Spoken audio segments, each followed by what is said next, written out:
Have you ever wondered how a massive company, actually buys stuff? It's not like they just send someone to the store with a credit card. Well, at the heart of it all is a really important process called the procure-to-pay cycle, and today, we're going to map it all out. Think about it like ordering a pizza. Super simple, right? You feel hungry, you pick a place, you tell them what you want, the pizza shows up, and you pay the driver. Done. Now imagine a giant company needs to buy, say, 1,000 new tires for its truck fleet. It's a little more complicated than ordering a pizza. But honestly, the basic steps are surprisingly similar. That whole journey from, hey, we need tires, all the way to, okay, the tire company's been paid, is exactly what we're diving into.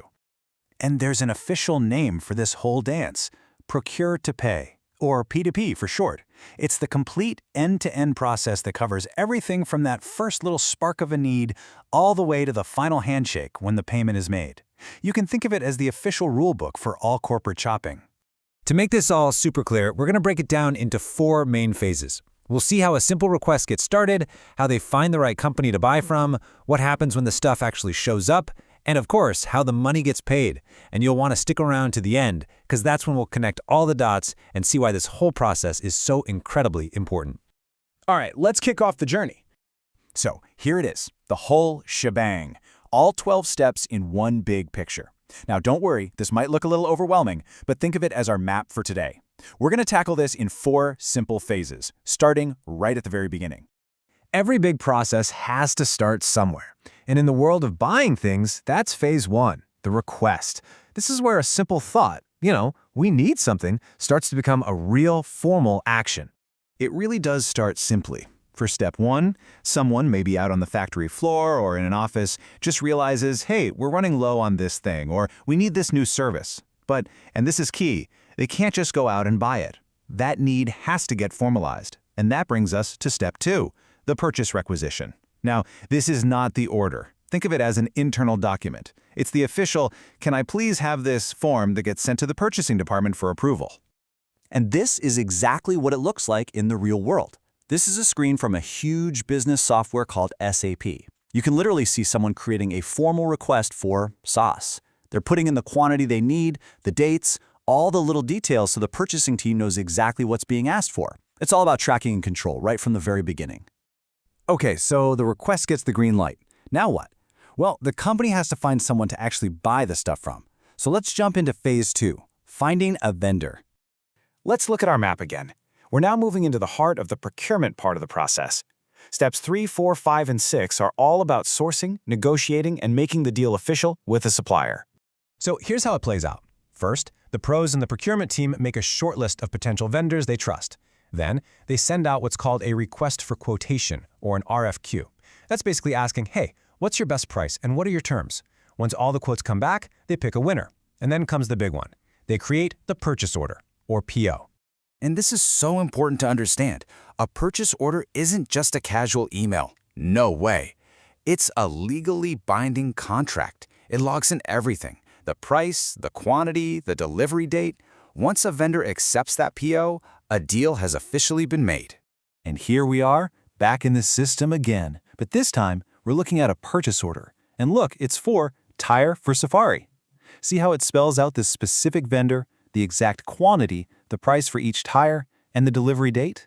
Every single detail that was agreed upon gets captured right here in this document before it's sent off to the vendor. The order is placed, the contract is sent, now we wait. And that brings us to phase 3, delivery and verification. This is really the moment of truth, where the digital paperwork meets the physical world.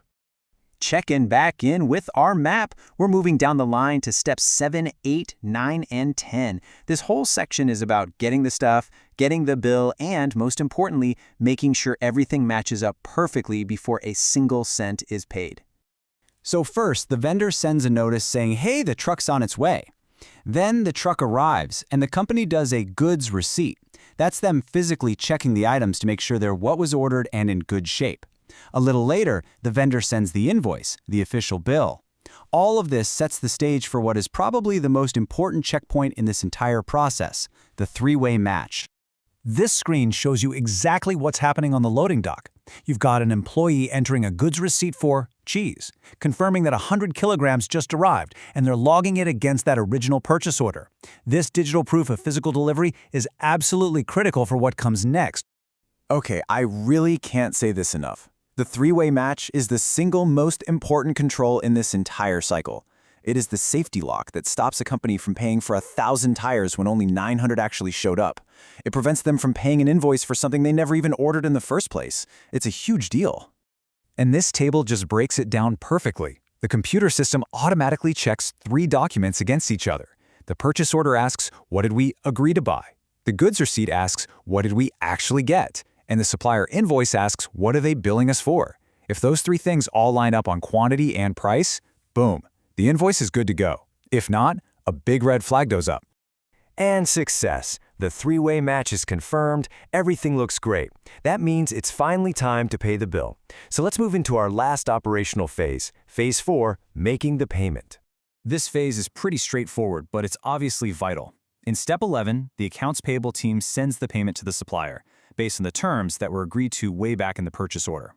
And finally, Step 12, the whole thing gets documented and saved, creating a perfect, clean record for financial reporting and any future audits. The loop is officially closed.